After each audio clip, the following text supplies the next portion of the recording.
өлкө чоң реформага муктаж. Медицинаны бир чокулап кичине реформа кылып, образованияны чокулап кичине реформа кылып жүрөбүз, бул ишке ашпай атат да. Реформа качан ар бир жаран өзүнүн жон териси менен сезгенде, ошого жакшыртуу гана болгондо, ошол реформа деп аталат. Ошол өзгөрүү. Андай өзгөрүү 30 жылдан бери бизде боло элек. Ишене бериңиздер. Чоң өзгөрүү боло элек.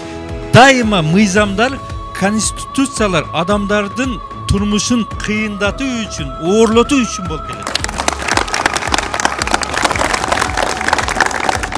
Bizge okşagandar milyondop sanalады. 100 миңдеп Россияда жүрөт, башка жакта жүрөт. Биз буларды кандай кылып кайтарышыбыз керек? Биз буларга жумуш беришибиз керек. Жана сөздөрүңүздөрдү айттыңыздар, көйгөйлөр, кандай проблемалар бар, эмне маселелер чечиш керек, канткенде чечилет, кандай команда менен чечилет. Демек, сиздер мындай туура бир кадамдарды таштап, жаштардан тарталы депсиздер, Жомарт сыяктуу балдарыңызды тартсаңыздар, команда бекем болсо, илим билимдүү болсо, тарбия таалимдүү, адеп ахлактуу, ыймандуу балдар болсо, иншаллах ийгиликтерге жетесиздер.